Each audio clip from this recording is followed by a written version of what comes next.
Guys, welcome back to my new blog. कैसे हैं आप सब? उम्मीद करते हो कि सब अच्छे होंगे। कहते कि झूठी कसम खा लेने से कौन सा कोई मर जाता है। झूठी कसम खा लेने से कोई मरता नहीं है, पर इंसान का भरोसा ज़रूर मर जाता है। जो हमारा विश्वास होता है, जो हमारा भरोसा होता है, जो हमारा यकीन होता है, वो ख़त्म हो चुका होता है। यानी हमारा भरोसा एक इंसान तोड़ता है और विश्वास हमारा सबसे उठ चुका होता है। तो मैं ये नहीं कह रही हूँ कि हर इंसान एक जैसा होता है, कोई सच भी बोलता है, कोई झूठ भी बोलता है। पर अगर हमारा भरोसा कोई झूठ इंसान तोड़ देता है ना, भरोसा हमारा एक कसम तक होता है कि चलो कोई झूठ भी बोल रहा होगा ना, तो कसम तो झूठ नहीं खाएगा। पर इंसान अपने मतलब के लिए, अपना काम निकालने के लिए बहुत ज़्यादा झूठ बोल जाते हैं। किस हद तक गिर सकते हैं आप सोच भी नहीं सकते हो। तो उनके लिए कसम क्या मायने रखते हैं। पर सामने वाले को ये लगता है कि हर एक चीज़ की लिमिट होती है कि अब इससे ज़्यादा हम और क्या इससे पूछें, कहाँ तक भाई पूछे जाके जो सच बोलेगा। तो एक कसम तक होता है कि चलो इससे कसम खा लेते हैं, ले लेते हैं, तो तब तो जाके सच बोलेगा। पर इंसान अपने काम निकालने के लिए, अपने मतलब के लिए झूठी कसम भी खा जाते हैं। तो जब वो बात बाद में जाके पता चलती है ना, तब बहुत ज़्यादा दुख होता है। कहते ना कि हमेशा बातों को उतना बोलो जितना कि आप सच बोल सकते हो। लोग इतना फेंकते हैं, इतनी बड़ी बड़ी बातें करते हैं, और उस समय तो चलो नहीं, सामने वाले को समझ में आ रहा है, तुम्हारी बातें ध्यान से सुनेगा, मानेगा भी। मगर जब बाद में भरोसा टूटता है ना, जब बाद में बातें पता चलती हैं, तो बहुत ज़्यादा ख़राब लगता है। और फिर वो चाह कर तुम कितना भी सच उसके सामने बोल लो ना, तो चाह कर भी उसको तुम्हारी बातों पर यकीन नहीं होगा। तो मुझे लगता है कि बातों में बहुत ज़्यादा वजन होता है, और इस यानी बातों को, इन सब चीज़ों को हल्के में नहीं लेना चाहिए। और बातों से हमारी एक जो क्वालिटी होती है हमारी शरीर की, हमारे स्वभाव की, तो वो भी पता चलती है। और कहते ना कि रहीमन धागा प्रेम का मत तोड़ो चटकाए, जोड़े से फिर ना जुड़े और जुड़े गांठ पड़ जाए। यानी मेरी थोड़ी तबीयत ख़राब हो रही है, खांसी जुकाम चल रहा है सर्दी गर्मी की वजह से। मैं क्या बोलने जा रही थी, क्या बीच में शुरू हो गया। तो बीच बीच में थोड़ी थोड़ी खांसी, यानी पहले से नहीं समझ में आता कि मुझे खांसी आ रही है, अचानक से थोड़ी बहुत आ जाती है बीच में। तो कोई बात नहीं, हमेशा एक जैसा स्वास्थ्य नहीं बना रहता, कम ज़्यादा होते रहता है। अभी बारिश की वजह से थोड़ा सर्दी गर्मी का मौसम हो रहा है ना, बारिश होती है तो ठंडा मौसम हो जाता है, और बाद में धूप निकलती है तो गर्मी का मौसम हो जाता है। और अभी इसमें मेरी थोड़ी तबीयत भी ख़राब चल रही है। तो कोई बात नहीं, उतार चढ़ाव ज़िंदगी में आते रहते हैं, मुझे इन सब चीज़ों से फ़र्क नहीं पड़ता है। और मैं कहाँ पर थी बीच में क्या हो गया, मेरी खांसी आ गई तो बात में बीच में दूसरी बातें घुस गई।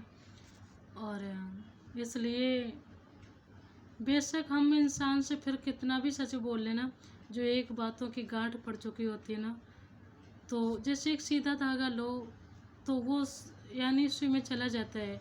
अगर उसको तोड़ दो ना, फिर उसको जोड़ोगे तो बीच में गांठ आती है, फिर वो धागा आर पार नहीं हो सकता है।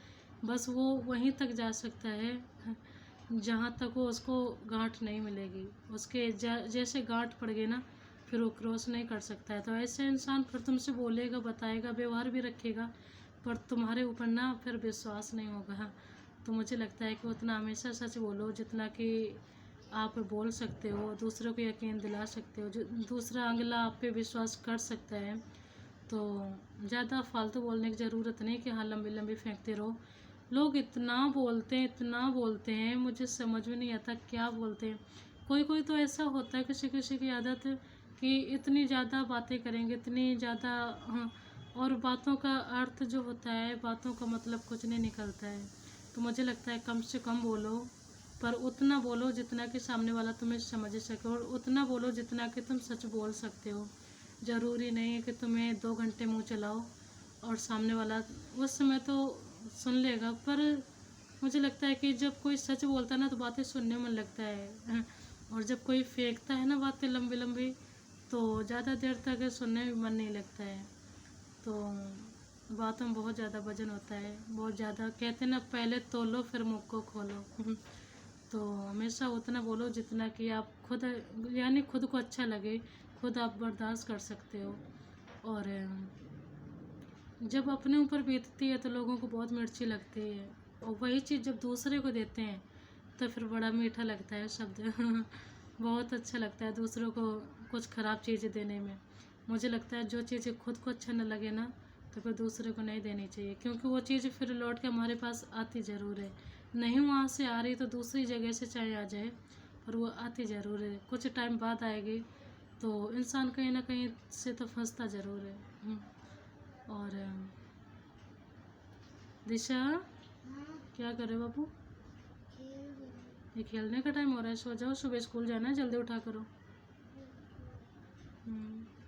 और मुझे एक बात और याद आ रही है यानी एक तो मेरी आदत नहीं है ज़्यादा एरेंडे फ्रेंड बनाने की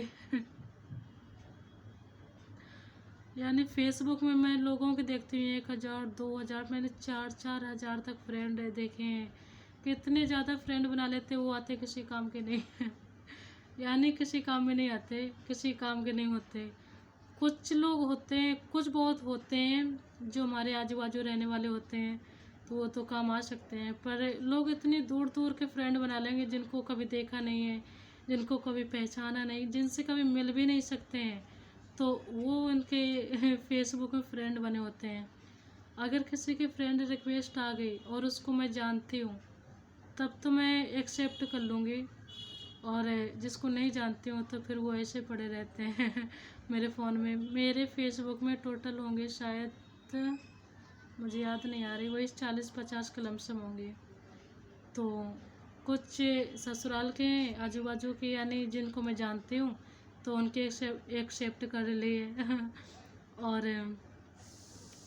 जैसे भाभी हो गई, भैया हो गए, मायके के कुछ हैं, तो ऐसे टोटल मिला के 40-50 यानी फ्रेंड रिक्वेस्ट में हैं शामिल लोग मेरे। और एक चीज़ मुझे आज इतनी हंसी आ रही थी, इतनी हंसी आ रही थी जब मैं स्टेटस भगवान जी का लगाती हूँ, तब लोग इतना ध्यान से नहीं देखते हैं ना। उसमें जैसे इमोजी आती है ना, कोई स्माइल की होती है, कोई रोने की होती है और कहीं पे दिल होता है, तो लोग कुछ भी टच नहीं करके जाते हैं। जब मैं भगवान जी का, जब जैसे अभी सोमवार यानी सावन चल रहा है, तो मैं सोमवार को भोले बाबा का लगाती हूँ स्टेटस, तो तब कोई लाइक नहीं करता है उनको यानी भगवान से ज़्यादा अहमियत इंसानों को दी जा रही है। फिर मुझे समझ नहीं आता लोग मंदिर जाते क्यों हैं जब मैं भगवान जी के, या तो मैं दो ही लोगों के लगाती हूँ, हनुमान जी के या तो फिर भोले बाबा के, तो उनमें यानी ज़्यादा लोग देखेंगे भी नहीं, क्योंकि थोड़ा पता चल जाता है कि कौन सा स्टेटस लगा है। ओपन करने की ज़रूरत नहीं होती, ऊपर से फ़ोटो दिख जाती थोड़ी बहुत, तो लोग ज़्यादा नहीं देखते हैं 10 लोग 15 लोग, अगर 40-50 लोग हैं मेरे में, शायद लमसम यही है। मैंने देखे भी नहीं बहुत दिन से, मेरी आदत नहीं है मुझे फ्रेक्स यानी फेसबुक, मैं फ्रेंड बोलने जा रही थी और फेस बोलने जा रही थी, पता नहीं मेरी आदत क्या है, मेरे मुंह से एक साथ ना 2 शब्द निकलते हैं, फिर ना ये सच रह पाता ना वो सच रह पाता, पता नहीं फिर क्या बोल जाती हूँ। मैं फेसबुक बोलने जा रही थी, फ्रेंड भी बोलने जा रही थी, तो फ्रेश निकल गया ना फ्रेंड निकला ना फेस निकला, फ्रेश निकल गया। तो फेसबुक के फ्रेंडों से मुझे इतना कोई मतलब नहीं है, पर मैं एक चीज़ नोटिस करती हूँ, जब मैं अपनी फ़ोटो लगाती हूँ ना, तो फिर जितने लोग जुड़े हैं सारे लोग लाइक करेंगे आके, सारे लोग देखेंगे आके स्टेटस मेरा। आज मैंने अपनी आज मैंने अपनी फ़ोटो लगाई थी, तो जितने लोग हैं मेरे उसमें, यानी फेसबुक में जितने फ्रेंड बने हुए हैं, मुझे लग रहा है 40-50 लोग होंगे। तो अभी तक मैंने 32 लोगों को देखा कि 32 लोगों ने मेरा स्टेटस देख लिया है। तो अभी तो 10 घंटे हुए थे यानी अभी 24 घंटे का होता है, तो 14 घंटे अभी बाकी हैं। जो लोग बाकी रह गए तो शायद मुझे उम्मीद है कि वो भी देखेंगे। और जब मैं भोले बाबा के लगाती हूँ ना स्टेटस, मुश्किल से मुश्किल 10-12-15 लोग देखते हैं, और जो देखते हैं तो सबसे बड़ी बात है वो लाइक नहीं करते हैं फिर मुझे आज जाके ये समझ में आया कि भगवान से ज़्यादा अहमियत मुझे दी जा रही है जबकि मैं अपनी फ़ोटो वोटो खींचने का, लगाने का ज़्यादा शौक़ नहीं रखती हूँ। महीने में एक बार लगा दी, खाओ 2-3 महीने निकल जाएं तब जाके लगाऊँ जाके। पहले मुझे जब शुरुआत में मेरे हाथ में फ़ोन आया था, तब मुझे जाके ज़्यादा शौक़ था कि फ़ोटो खींचो, सेल्फी लो, फिर स्टेटस में लगाओ गाने लगा के। पर कहते ना, जब तक जो चीज़ हमें मिलती नहीं है तब तक उस चीज़ के पीछे हम भागते हैं, तब तक हमें उस चीज़ की वैल्यू होती है, कदर होती है, लगाव होता है उस चीज़ से। और जब हमारे हाथ में आ जाते हैं ना, तो सारे ख्वाब धरे के धरे रह जाते हैं, यानी सारी शौक धरे के धरे रह जाते हैं। तो शुरुआत में मैं इतनी फ़ोटो खींचती थी, मेरी फुल गैलरी भरी रहती थी। और अब जाके कई महीने में एक दो फ़ोटो, या नहीं, जैसे मुझे समझ में आया कि आज फ़ोटो अच्छी आ सकती है। ये एक तो मुझे सजने संवरने का ज़्यादा शौक़ नहीं है, जैसे कि कोई त्यौहार पड़ गया या कहीं आना जाना पड़ गया तब तो थोड़ा सजना ही पड़ेगा। अब चुड़ैल बन के, भूतनी बन के तो नहीं जा सकती हूँ किसी के यहाँ पर, तो तब जाके एक दो फ़ोटो ले लूँगी, यानी खींच लूँगी, तो वही मेरे गैलरी में पड़ी रहेंगी। फिर कभी जैसे कोई गाना अच्छा मिल गया तो तब मैं अपना स्टेटस लगा देती हूँ। तो आज मैंने नोटिस किया कि इतने सारे लोग, यानी जब मैं भोले बाबा की लगाती हूँ तब इतने सारे लोग नहीं देखते हैं, और जो देखते हैं तो वो लाइक नहीं करते हैं। और आज मैंने अपनी फ़ोटो लगाई तो 32 लोगों ने देखा, 32 लोगों ने इतने सारे आज मेरे फेसबुक में दिल उड़े जा रहे हैं, इतने सारे लोगों ने मुझे दिल दे दिया। इतने सारे लोगों ने। और कुछ लोग तो इतने महान इंसान हैं, मैंने अपनी फ़ोटो लगाई है, उसमें गाना लगाया, यानी उसमें हंसने वाली कोई चीज़ नहीं है ऐसी। एक लोग हैं, मैं क्या बताऊँ, यहाँ पे नाम नहीं लूँगी कहीं मेरे वीडियो ना देखते हो, उन्होंने हंसने वाली इमोजी उसमें भेज दी, तो उसको देख के मुझे और हंसी आ गई कि इसमें हंसने जैसा है क्या। तो लोगों को ये भी नहीं पता होता कि कौन सी चीज़ कहाँ पे शूट कर रही है, कौन सी चीज़ कहाँ पर भेजनी है। कैसे कैसे लोग दुनिया में पड़े, मुझे समझ ही नहीं आता। तो अभी रात के कितने बज रहे, मेरी घड़ी कहाँ गई, 10:15 होने जा रहे हैं। तो ठीक है, अच्छा मैं वीडियो को यहीं पर एंड करूँ, क्योंकि मुझे भी खाना है, बर्तन भी धोने हैं, और दिशा को सुलाना भी है, क्योंकि जब तक ये पिटती नहीं तब तक ये सोती नहीं है ना बाबू। सो गई क्या? अरे जट्टू जग रही है ना, ऐसे कौन लेटता है। तो ठीक है, अच्छा मेरी वीडियो को लाइक करें, शेयर करें, और ज़्यादा से ज़्यादा सब्सक्राइब करें। और मैं वीडियो को यहीं पर एंड करें। सभी को मेरी bye bye, good night, take care.